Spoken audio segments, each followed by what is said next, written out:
नमः। अत्र सर्वेषां भवतां संस्कृतशिक्षणे स्वागतम्।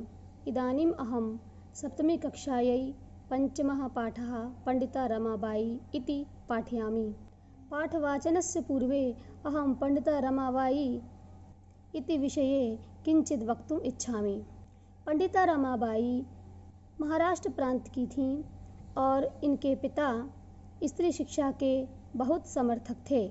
इनके माता पिता ने इनकी शिक्षा दीक्षा कराई और इन्होंने अपने जीवन काल में स्त्री शिक्षा के लिए कई आंदोलन किए तथा इनका नाम तो रमाबाई था, लेकिन इन्हें पंडिता और सरस्वती ऐसी दो उपाधियों से विभूषित किया गया।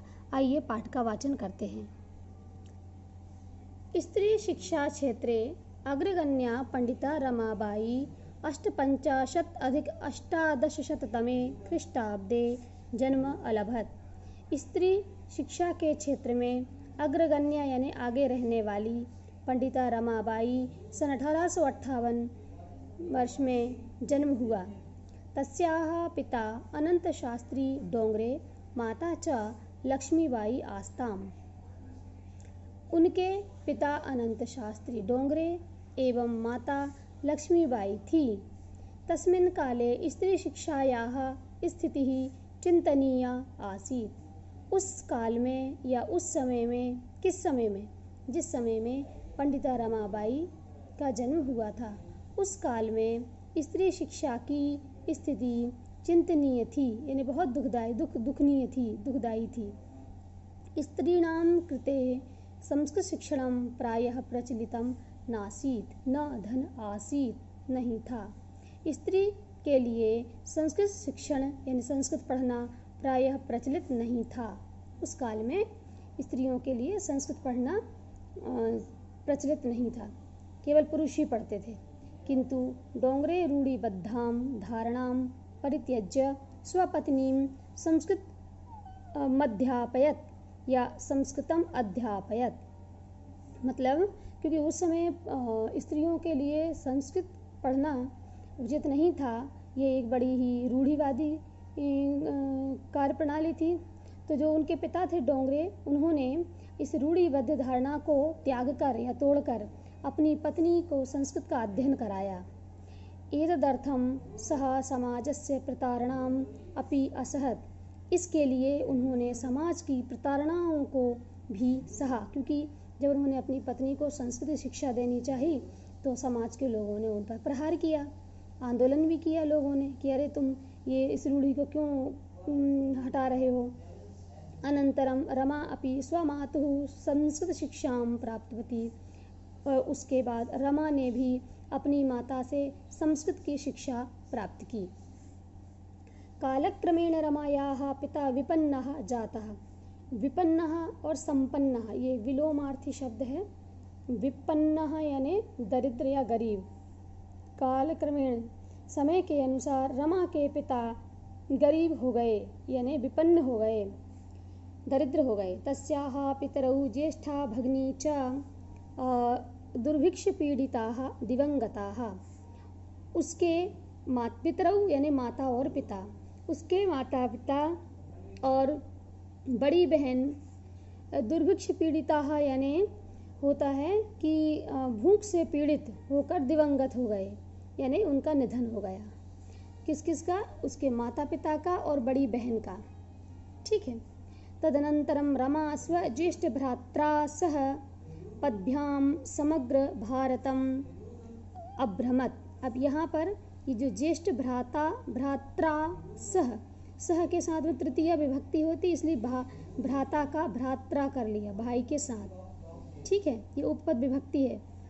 उसके बाद रमा ने अपने बड़े भाई के साथ पैदल चलकर समग्र भारत का भ्रमण किया, यानी वो पैदल अपने बड़े भाई के साथ पूरे भारत में घूमी।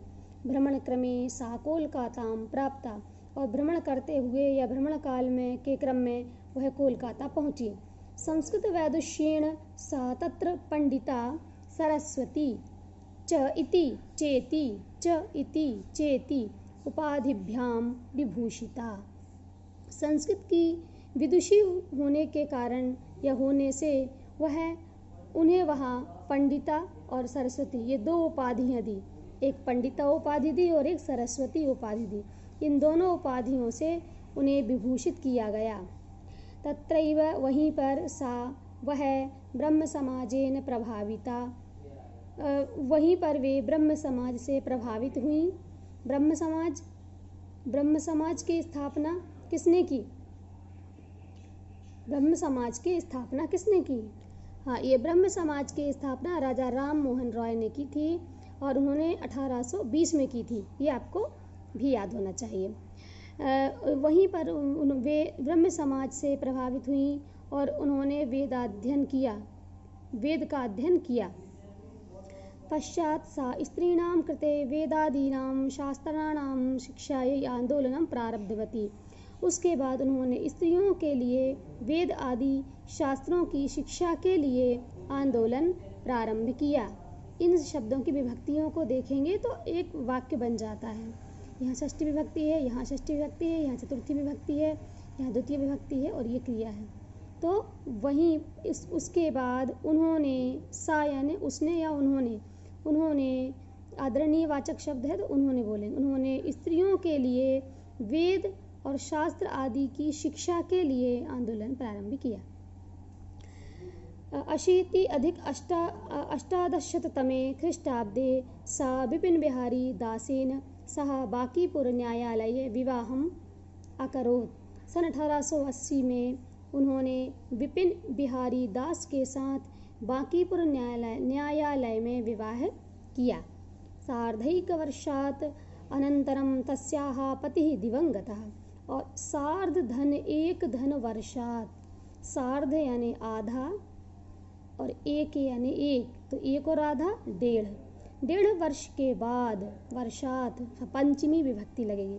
1.5 वर्ष के बाद, अनंतरम यानी बाद, 1.5 वर्ष के बाद तस्याः पति दिवंगता, उनके पति दिवंगत हो गए यानी उनका निधन हो गया, वे परलोक सिधार गए।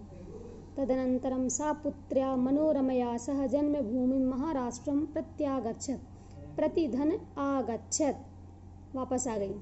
उसके बाद वे अपनी पुत्री मनोरमा के साथ जन्मभूमि महाराष्ट्र वापस आ गई।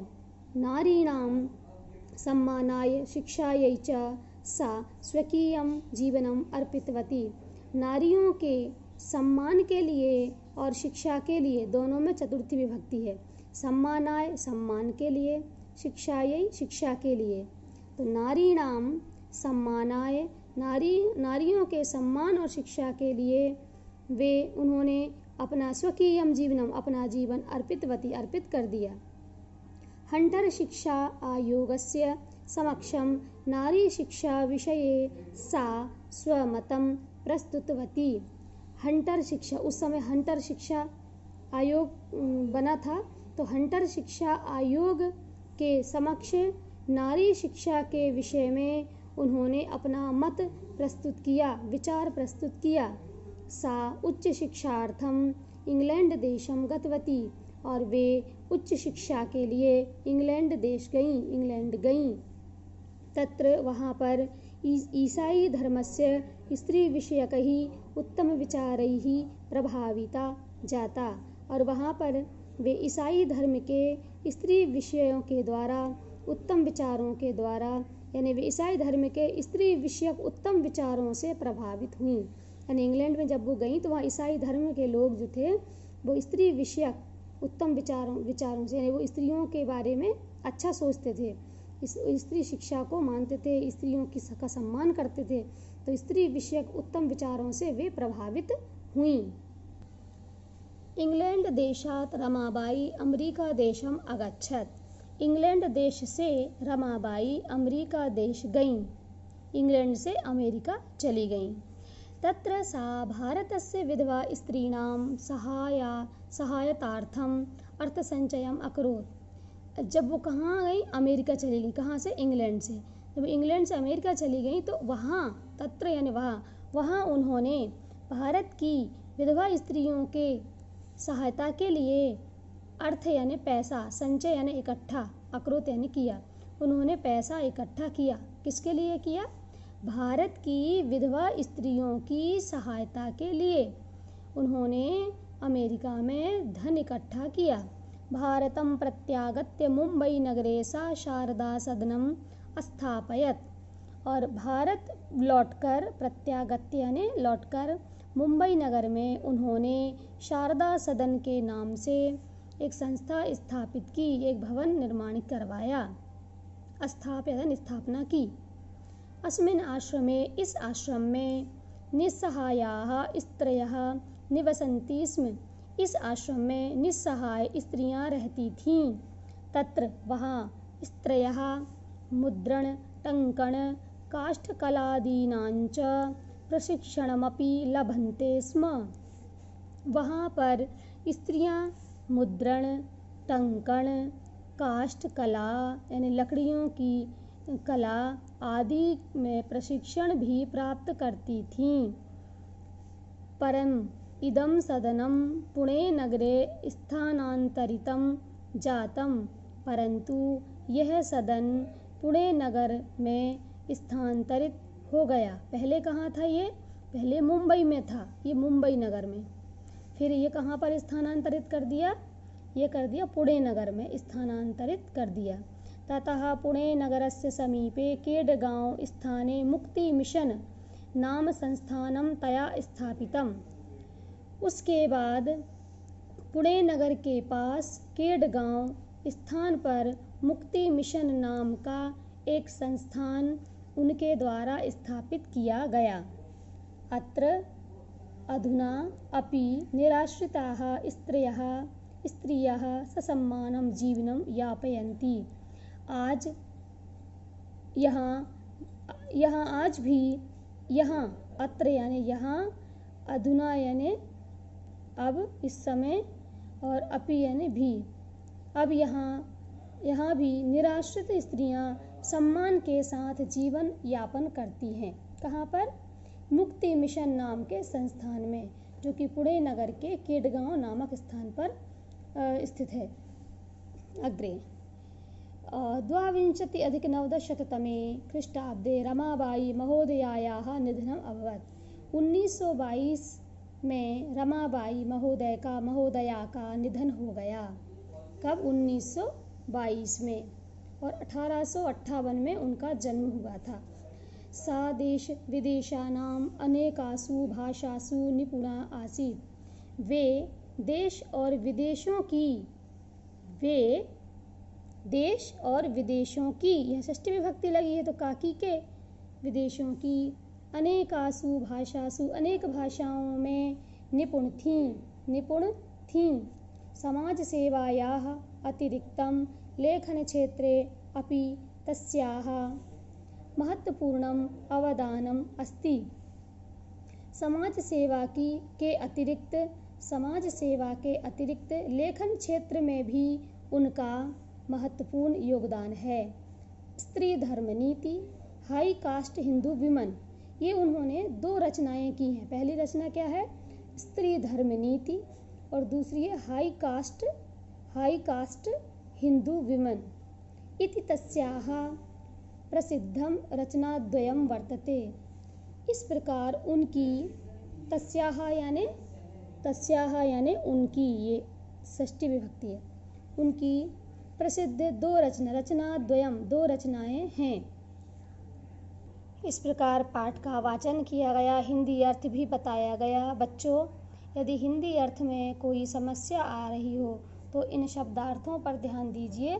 ये इसमें शब्दार्थ दिए हुए हैं। शब्दार्थों के माध्यम से आप पाठ को बहुत अच्छे तरीके से समझ सकते हैं।